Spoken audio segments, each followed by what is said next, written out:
Come in. Hi, welcome. Come on in. See, George is coming too.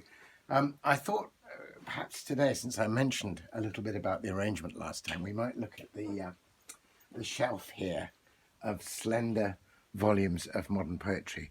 There's two or three other shelves like this in my study at Girton, but you'll see there's what you might expect. Look, there's Don Patterson, who's a master of the sonnet in modern form. That's a series of versions or translations of Rainer Maria Rilke's sonnets. You'll spot Heaney's Wintering Out, and there's Hilary Davis. She's a really good modern poet. But there's one particular volume. I used to have very few slender volumes of modern poetry because they were so expensive when I was a young man. You know, you could buy a big fat second-hand Milton for £1, and you paid 2 or 3 for a slim volume. But I want to take this one off the shelf. This has a particular importance for me as a book. I bought it actually when it came out. It's Geoffrey Hill's Tenebrae, and yeah, you'll see this is in fact the first edition. It came out in '78. I was 21, and yes. Anyway, do have a seat, and I'll tell you what was particularly good about this.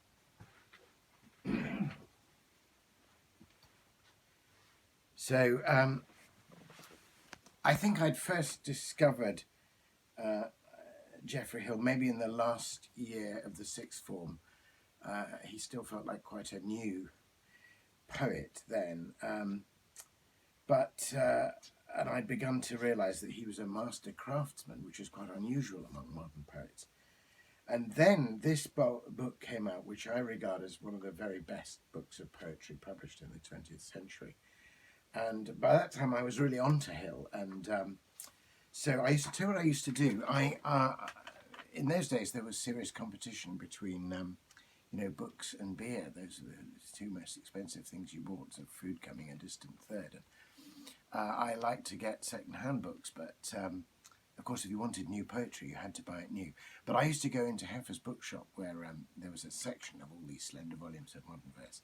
And I used to just stand there and read it, and if the poem was particularly good, it would naturally enter into my heart and my mind. So I used to occasionally walk out of the shop, carrying nothing with me, but with several poems unpaid for in my heart. I should say I've made up for it since by buying all the books, but I kind of mentally photocopied.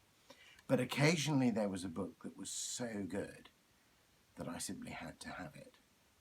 And this was it, even though it was the princely sum of £2.50. That was a lot of money. That was a lot of money in those days.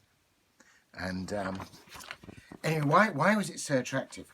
Well, you could open it almost anywhere and find verse that seemed to sort of leap out at you.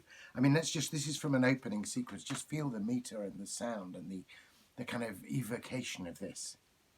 Splendidly shining darkness, proud citadel of meekness, likening as our unlikeness, majesty of our distress, emptiness ever thronging, untenable belonging. How long until this longing end in unending song, and soul for soul discover no strangeness to dissever, and lover keep with lover a moment and forever. So it had that music and skill and craft and a kind of deep yearning in it, and it had sort of intriguingly eternal and theological themes, and yet clearly the person writing it was not, I think, at that stage in any sense a Christian any more than I was when I bought this book.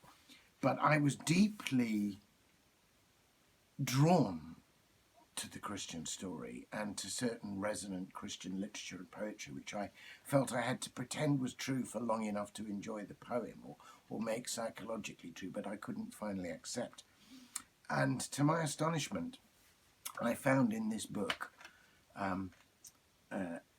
this is a good year before I became a Christian myself, I found a sequence called Lachrymae, which he subtitles, Lachrymae is from the Latin word for tears. He says lachrymae, or 7 tears, figured in 7 passionate pavans. And it is in fact a sequence of 7 sonnets. And in different ways, they're addressed to Christ. But they're addressed to Christ from the standpoint of somebody, at least for the first 6 and perhaps the 7th, who can neither turn to Christ nor turn away from him, who can neither come to him nor ignore him. The opening poem, Lachrymae Vere, True Tears, has extraordinary the 6 lines. I cannot turn aside from what I do. You cannot turn away from what I am. You do not dwell in me, nor I in you. However much I pander to your name or answer to your lords of revenue, surrendering the joys that they condemn. It's addressed to Christ, and it's in this fixed place. Anyway, what makes it a particularly remarkable sequence is that all these 6 verse sonnets are something like that. But then something remarkable happens in the 7th sonnet, Lachrymae Amantis, when you suddenly realise with a kind of shock, almost like the fear at the end of Mark's Gospel, they ran away, from the empty tomb, but they're afraid. You suddenly realise that Christ is no longer on the cross, that it's not a question of the poet striking attitudes to Christ, but that Christ might be, in a sense, on the loose and looking for the poet. So these were very important to me, and I bought the book and I've treasured it ever since. And by about a year later, I came to faith myself, and I was confirmed in 1980, and the bishop who did the confirmation was the then Bishop of Ely, Peter Walker, who, as it happens, was somebody who really loved poetry and had come to my college sometime before and given a talk in which he talked about Auden and also mentioned Geoffrey Hill, and he'd been a friend of Auden's and was a friend of Hill's, so that was an interesting conference. Anyway, I wanted to tell you the story really about this last poem because years later, after I'd been ordained and I was one of the deans and chaplains of the Cambridge colleges, I was asked by the deans and chaplains if I would lead a sort of pre-Lent, pre-Ash Wednesday talk for the deans and chaplains to give them some spiritual nourishment before they themselves in their turn were to give it to the students, which was actually quite a short straw to draw because, of course, they're all experts and it's quite difficult to do that for your fellow clergy. But I thought I would use this sequence of poems, Lachrymae by Geoffrey Hill, as a way in, and I did. And it seemed to go okay. But I was quite sort of tense, and afterwards, I was doing it in Michael House on Trinity Street. So afterwards, just to sort of get some space and sort of go phew and relax, I popped up to the University Combination Room, which is a beautiful old building in a medieval, long, beautiful room in a medieval building called the Old Schools. And you go in at one door, and the great thing about it, you step out of the hubbub of Cambridge, and there's almost never anybody there. All the sort of, young dons who are going about and getting places don't go into it, and there's just a few elderly people, kind of old dons parked in the corners somewhere.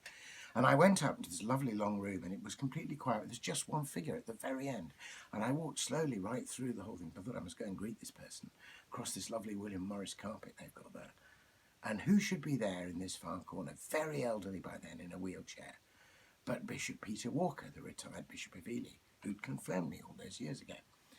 And he asked me how I was and what I was doing, and I explained I'd just been leading this quiet session using the poetry of Geoffrey Hill, and I knew he'd like that because I knew he liked Hill.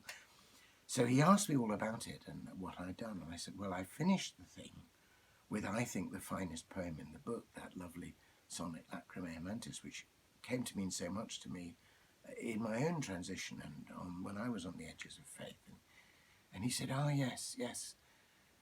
Tell me, Malcolm, do you know that poem? Do you have it in your heart? And I said, yes, I do. And he said, with a bit of a smile playing around his lips, he said, would you recite it for me? So I stood there facing the bishop at the far end of the room with my back to the door. He's quite hard of hearing, so I leaned forward and I said the words to him that I'm now going to say to you, this astonishing poem of Hill's. I said, Lachrymae Amantis, what is there in my heart that you should sue so fiercely for its love? What kind of care brings you as though a stranger to my door, through the long night and in the icy dew, seeking the heart that will not harbour you, that keeps itself religiously secure?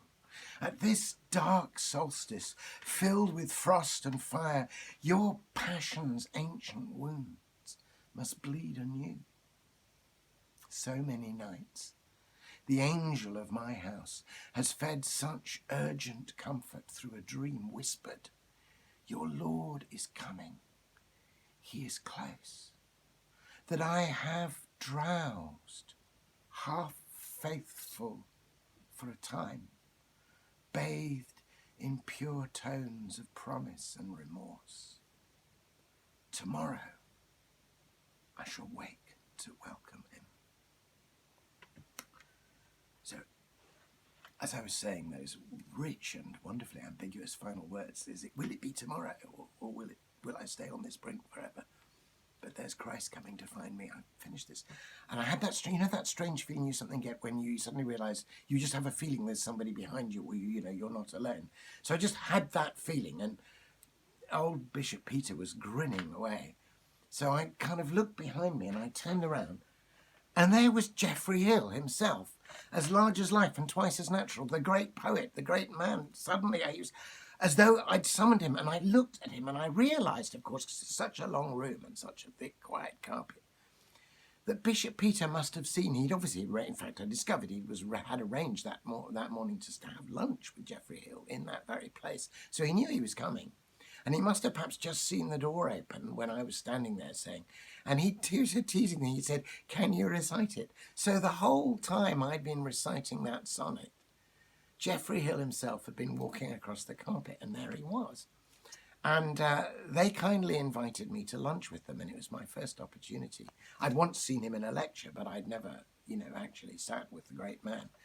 And of course, he's gone on to do all kinds of different poetry, and I haven't always been able to follow his poetry since then. It's taken quite strange and difficult turns.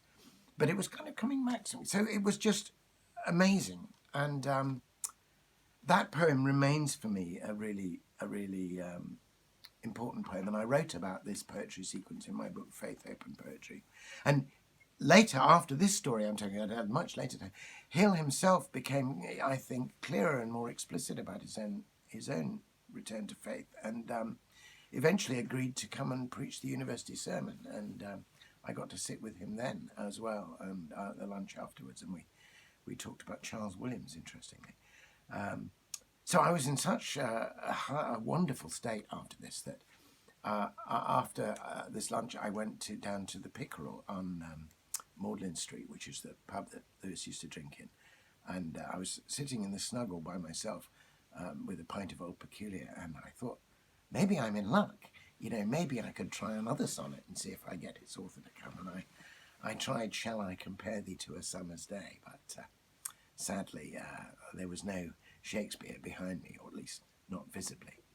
Anyway, I thank you for indulging me in allowing me to recite that poem that was so important to me. Sláinte.